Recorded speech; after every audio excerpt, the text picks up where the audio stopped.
Assalamualaikum warahmatullahi wabarakatuh. Selamat pagi anak-anak. Pada pagi hari ini kita akan belajar kembali. Kita akan melanjutkan pembelajaran kita mengenai pendapatan nasional ya. Jadi kita akan belajar mengenai pendapatan nasional. Pada kesempatan hari ini, hal yang pertama kita pelajari adalah faktor-faktor yang mempengaruhi pendapatan nasional.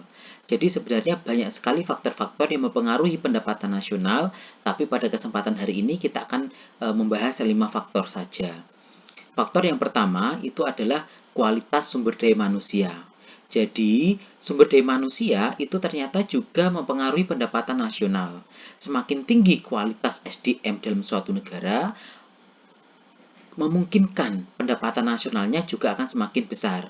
Sebaliknya, jika sumber daya manusianya itu kualitasnya lebih rendah, maka pendapatan nasional di negara tersebut memungkinkan juga akan lebih rendah. Kemudian yang kedua, faktor yang kedua adalah potensi sumber daya alam atau sumber SDA ya, atau sumber daya alam. Di sini ternyata semakin kaya negara tersebut akan sumber daya alam, memungkinkan pendapatan nasionalnya juga semakin besar. Sebaliknya, jika sumber daya alam di negara tersebut itu lebih sedikit atau kurang, maka memungkinkan pendapatan nasional di negara tersebut itu juga lebih rendah. Sedangkan faktor yang ketiga adalah modal atau jumlah modal yang digunakan. Biasanya ya, modal yang besar dalam suatu negara, maka pendapatan nasionalnya juga akan semakin besar. Sebaliknya, modal yang sedikit dalam suatu negara, maka pendapatan nasionalnya juga akan semakin rendah. Kemudian faktor yang keempat adalah teknologi. Jadi, teknologi yang lebih maju di suatu negara, maka pendapatan nasionalnya itu juga akan lebih meningkat. Sebaliknya, teknologi dalam suatu negara tersebut rendah atau tidak maju, maka pendapatan nasional di negara tersebut itu juga cenderung lebih rendah. Terakhir adalah stabilitas keamanan. Jadi, stabilitas keamanan itu ternyata juga mempengaruhi pendapatan nasional. Biasanya, keamanan suatu negara yang stabil, yang baik, maka pendapatan nasionalnya itu akan lebih tinggi atau bahkan meningkat ya. Sebaliknya, apabila suatu negara itu keamanannya tidak stabil, misalnya ada kekacauan politik dan sebagainya, maka pendapatan nasional di negara tersebut itu cenderung lebih rendah atau menurun. Seperti itu. Jadi, minimal ada 5 faktor ini yang mempengaruhi pendapatan nasional. Selanjutnya, materi yang kedua pada hari ini adalah metode perhitungan pendapatan nasional ya. Jadi kita akan menghitung pendapatan nasional. Ada 3 metode ya perhitungan pendapatan nasional. Metode yang pertama itu adalah metode produksi atau pendekatan produksi. Jadi dalam pendekatan produksi ini yang kita lakukan adalah menjumlahkan nilai tambah semua barang dan jasa tersebut. Ya, jadi menjumlahkan semua barang dan nilai tambah dari semua barang dan jasa. Nah, bagaimana rumusnya? Rumusnya di sini adalah PN atau PDB sama dengan dalam kurung P1 kali H1 tutup kurung ditambah P2 dalam kurung dulu ya, dalam kurung P2 dikali H2 tutup kurung ya, ditambah dan seterusnya sampai nanti dalam kurung PN dikali HN. Keterangannya di mana PN itu pendapatan nasional, bisa juga di sini nanti adalah PDB atau produk domestik bruto. P1 jadi P itu adalah price ya. Price atau bahasa Indonesianya adalah harga, sedangkan H adalah quantity atau jumlah barang. Dalam hal ini adalah jumlah barang yang diproduksi. Jadi P1 itu harga barang pertama, H1 jumlah produksi atau jumlah barang pertama, P2 adalah harga barang kedua, sedangkan H2 adalah jumlah barang kedua. Sampai nanti PN jadi harga barang ke N dan jumlah barang ke N. Ini adalah rumus menghitung pendapatan nasional dengan pendekatan produksi. Selanjutnya, ya, pendekatan yang kedua adalah pendekatan pengeluaran atau metode pengeluaran. Di sini ada beberapa komponen dalam menghitung pendapatan nasional dengan pendekatan pengeluaran, ya. Jadi namanya pengeluaran, ya, kita menghitung konsumsi utamanya, ya. Jadi ada beberapa komponen. Komponen yang pertama adalah konsumsi. Konsumsi di sini adalah konsumsi rumah tangga. Simbolnya adalah C. C itu adalah bahasa Inggrisnya atau kepanjangannya nanti adalah consumption. Kemudian yang kedua adalah pengeluaran investasi. Di sini simbolnya adalah I besar, ya. I besar, bahasa Inggrisnya nanti adalah investment, ya. Kepanjangannya dari I adalah investment. Kemudian yang ketiga adalah pengeluaran pemerintah atau G, atau bahasa Inggrisnya nanti adalah government expenditure.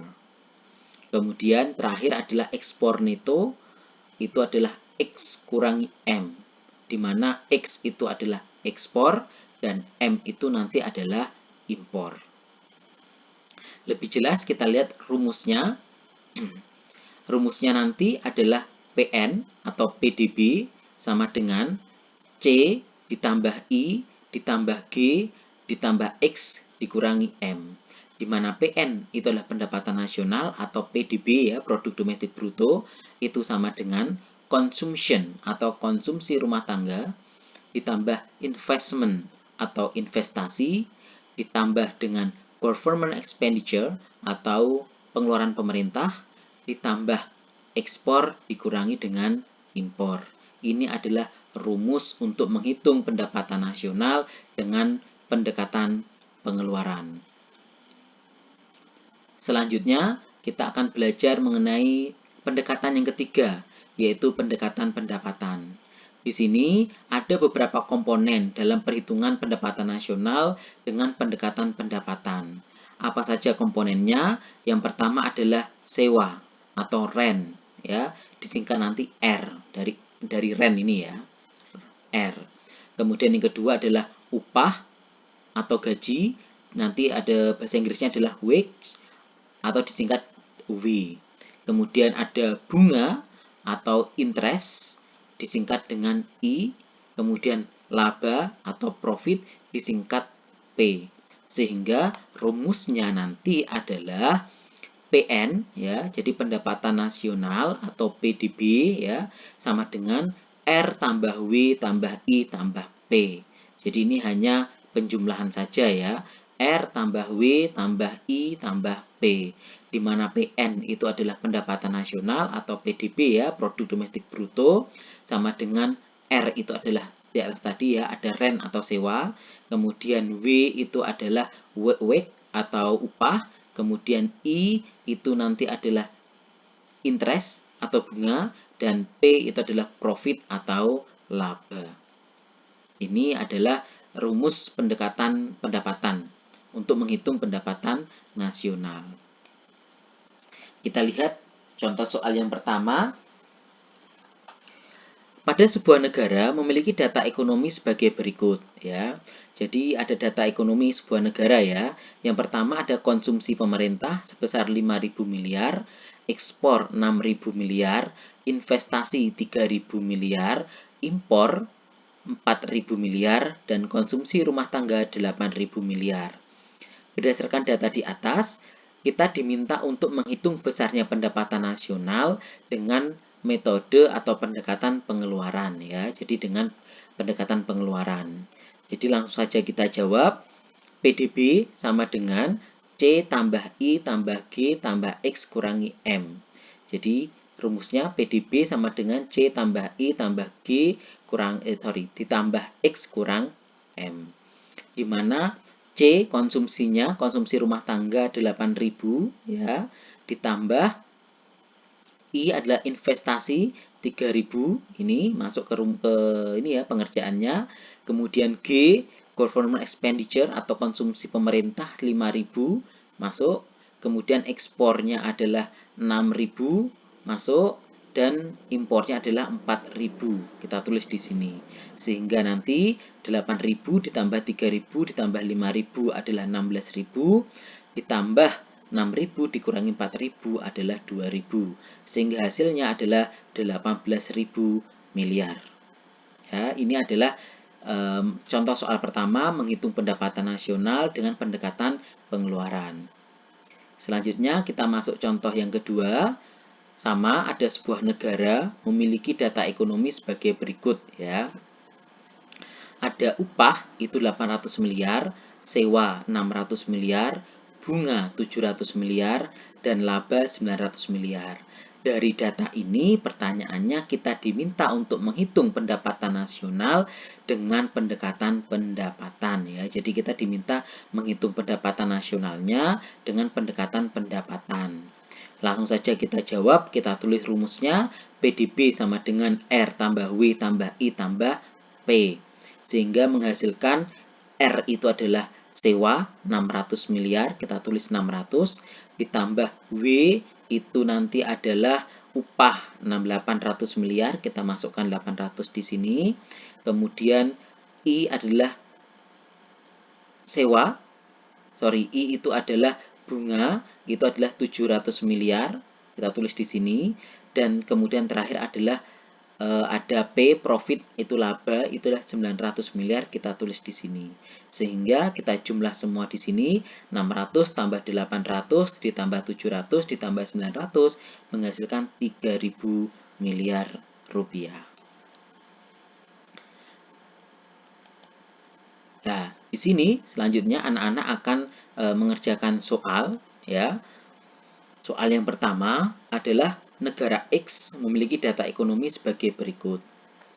Ada datanya konsumsi pemerintah 3.400 miliar, kemudian laba 7.300 miliar, kemudian investasi 2.900 miliar, kemudian sewa 3.700 miliar, kemudian ekspor 5.300 miliar, kemudian upah 2.600 miliar, kemudian impor 4.200 miliar, bunga 6.400 miliar, dan konsumsi rumah tangga itu 5.200 miliar.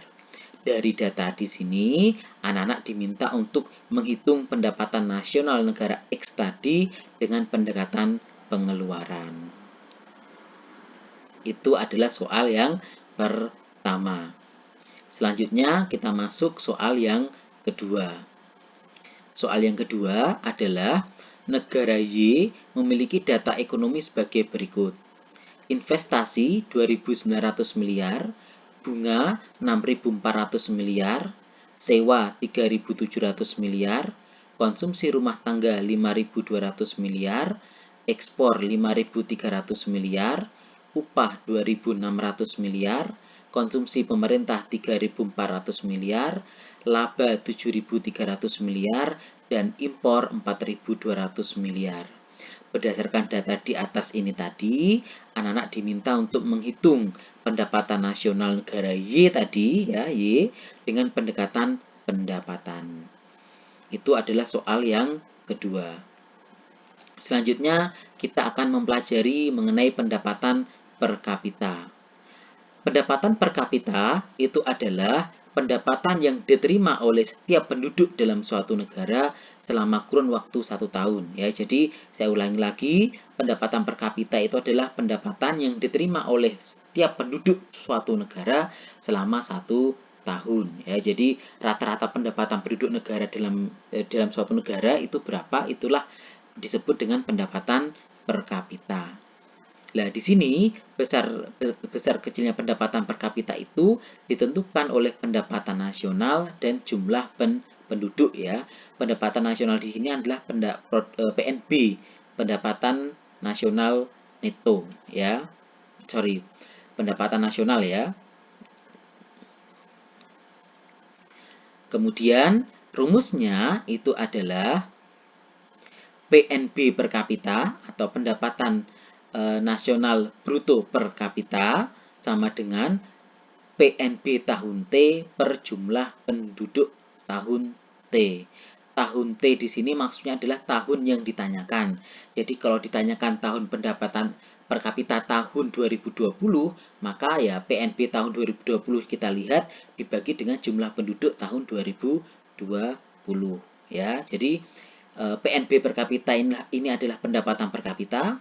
PNB tahun T itu adalah produk nasional bruto tahun yang ditanyakan per jumlah penduduk tahun yang ditanyakan. Ya, saya pikir cukup jelas.